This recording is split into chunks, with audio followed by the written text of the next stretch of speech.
Hello, salut à toi et bienvenue dans cette vidéo et bienvenue dans ma cuisine où j'ai le grand plaisir de t'accueillir pour te proposer, pour te partager même une liste des 7 aliments naturellement riches en probiotiques. Le numéro 6 risque fortement de te surprendre. Quand on parle d'alimentation, il existe selon moi une question fondamentale à laquelle nous devrions pouvoir tous répondre.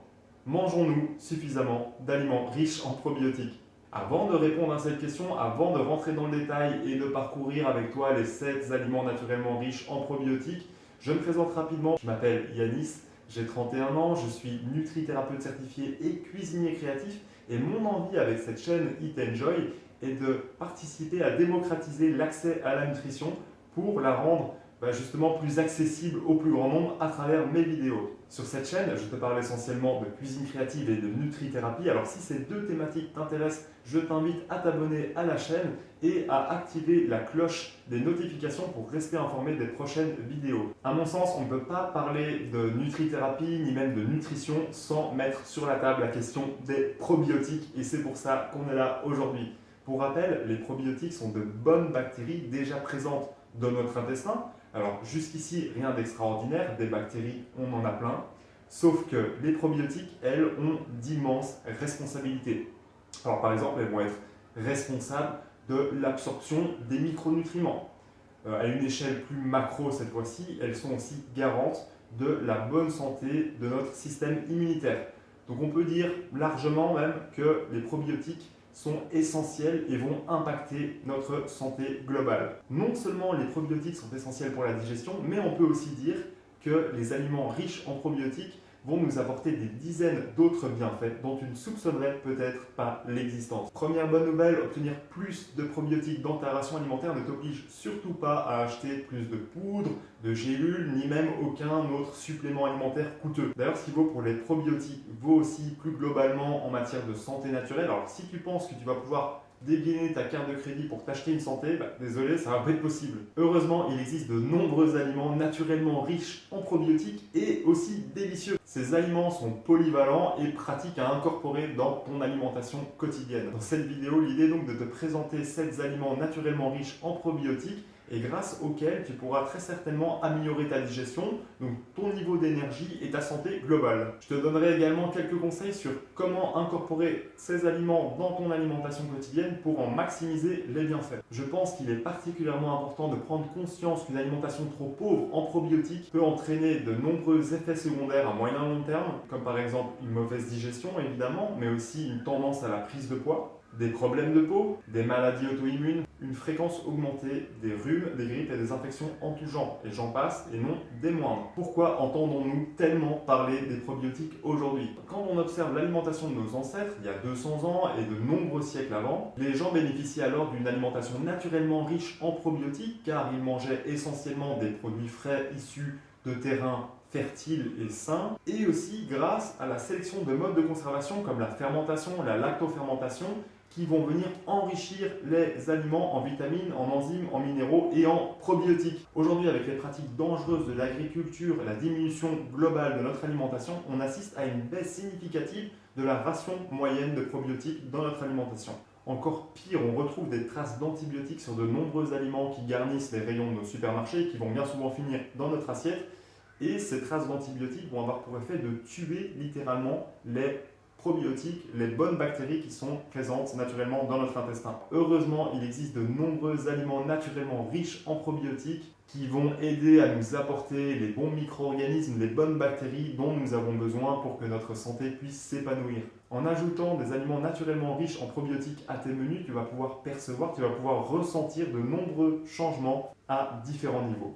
Une amélioration de la digestion, une meilleure gestion du poids, une augmentation de l'énergie, une meilleure haleine, car les probiotiques luttent contre les populations de candidats en excès, un système immunitaire plus fort, une réduction de la fréquence des rhumes et des grippes, une peau plus saine, les probiotiques agissent également et améliorent le psoriasis et l'eczéma, une diminution de l'hyperperméabilité intestinale. Même si tout ça peut sembler trop facile ou utopique, il est admis qu'une alimentation riche en probiotiques peut participer à améliorer ta santé globale. Cependant, et même si ça peut te sembler magique, ces aliments ne vont pas arriver comme par enchantement dans ton assiette, ni même dans ton intestin.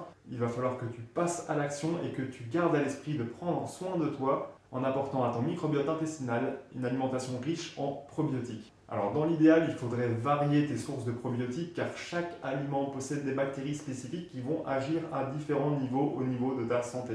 Mieux vaut en incorporer de petites quantités régulièrement pour en maximiser les bienfaits. Sans plus de transition, on passe à la liste des 7 aliments naturellement riches en probiotiques avec le premier aliment. Le numéro 1, le number 1 incontestable selon moi, c'est bien sûr les légumes lactofermentés. Alors ils sont simples à réaliser, délicieux et peu coûteux, ils ont tout pour nous plaire. Les légumes lactofermentés sont vraiment une mine d'or pour notre santé et vont garantir un apport très riche en probiotiques mais aussi en enzymes, en vitamines, en minéraux. J'ai réalisé une vidéo entière sur les bienfaits de la lactofermentation que je te suggère d'aller voir pour te faire une idée. Tu trouveras aussi de nombreuses recettes pour réaliser tes propres conserves de lactofermentation sur mon blog, le lien est dans la description de cette vidéo. En fait, les légumes lactofermentés vont venir réensemencer ta flore intestinale de bonnes bactéries grâce aux probiotiques et vont donc permettre que celles-ci se régénèrent au mieux. Les légumes lactofermentés sont également riches en vitamines, notamment en vitamine C, en vitamine B, et vont aussi décupler la biodisponibilité des nutriments présents dans les aliments. Ils sont très simples à réaliser, pratiques et délicieux en condiment. D'ailleurs, j'en ai toujours à portée de bras. Ici, voilà, j'ai mes choux raves lactofermentés au baies rose. C'est un délice, la recette est sur mon blog. Là, j'ai mes choux-fleurs à l'indienne, donc façon curry.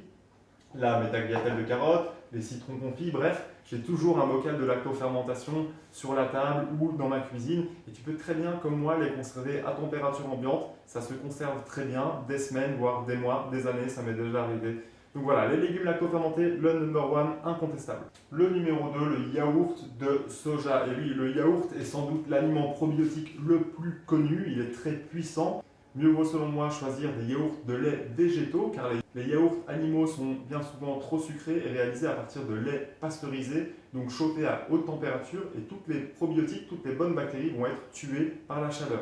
Il est généralement admis que les produits laitiers sont acidifiants voire inflammatoires. Alors même si c'est vrai que la fermentation va améliorer le profil nutritionnel des produits laitiers, je te suggère tout de même d'opter pour les laits végétaux comme le lait de soja, le lait d'avoine ou encore le lait d'amande. Numéro 3, le pollen frais. Alors c'est assez fascinant de s'intéresser de plus près à la fermentation du pollen.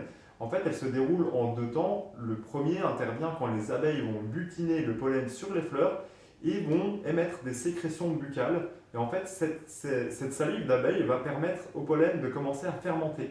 La première phase de fermentation se déroule durant le vol de l'abeille et se poursuivra ensuite dans la ruche. Le pollen frais est un super aliment que je te recommande, entre autres pour sa richesse en probiotiques. Numéro 4, le kombucha. Alors là, c'est mon préféré, c'est mon chouchou. D'ailleurs, je viens de sortir la bouteille du frigo, mais j'en ai toujours un, heureusement, en production derrière. Alors, le kombucha, pour moi, il représente l'alternative parfaite pour les sodas, pour les limonades du commerce, tu sais, celles qui vont être trop sucrées, qui vont être acidifiantes. A l'inverse, le kombucha, lui, contient des probiotiques qui vont venir soutenir la digestion. Il contient du sucre, certes, mais en quantité raisonnable. Le kombucha est une boisson réalisée à partir de thé noir fermenté et d'un SCOBY, donc c'est une symbiose de culture organique. Alors tu peux retrouver une recette sur mon blog, c'est assez simple à réaliser. Pour moi, le kombucha est vraiment la boisson festive par excellence. Ça pétille, c'est à la fois un peu sucré, un peu acide, c'est vraiment délicieux à partager entre amis ou en famille. Numéro 5, le kvass. Alors traditionnellement, c'est une boisson qui existe depuis l'Antiquité et qui est réalisée à partir de seigle ou d'orge. Alors ces dernières années, il faut bien dire que nous, on la réalise plutôt avec des carottes, des betteraves, différents légumes. La recette est assez simple. Le kvass est également reconnu pour ses propriétés qui vont soutenir le nettoyage du foie et le nettoyage du sang. Alors nous y voilà, le numéro 6, le vinaigre de pomme. Et oui, tu en as peut-être déjà dans ta cuisine et pourtant c'est une bombe de probiotiques. Le vinaigre de pomme, c'est vraiment le vinaigre par excellence que je te recommande lors de confection de vinaigrette pour ton utilisation quotidienne en cuisine.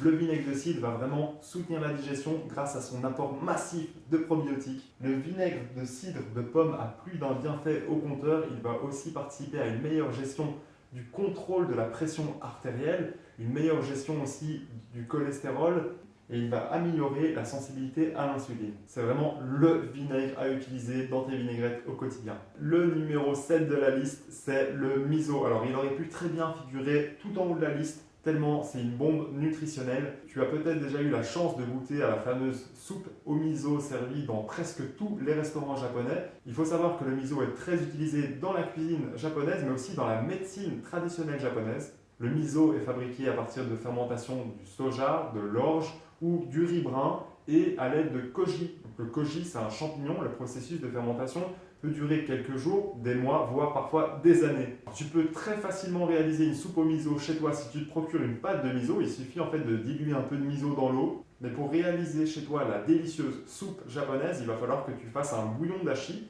Donc c'est un bouillon d'algues en fait qui est marié ensuite avec la pâte au miso et ça donne une soupe délicieuse. Tu peux aussi incorporer de la pâte de miso dans tes tartinades, dans tes tapenades ou simplement même directement en mettre sur des crackers. Enfin, l'idée avec ces 7 aliments naturellement riches en probiotiques, c'est surtout que tu puisses te les approprier pour les incorporer dans tes menus. La règle d'or, c'est bien sûr l'expérimentation. Il arrive que certaines personnes réagissent plus ou moins bien, par exemple, aux aliments lactofermentés dans un premier temps. Alors, je te suggère de commencer par de petites quantités et de voir comment est-ce que ton corps répond à ces ajouts d'aliments riches en probiotiques. J'espère que cette vidéo t'a plu, alors n'hésite pas à t'abonner à la chaîne Eat Enjoy.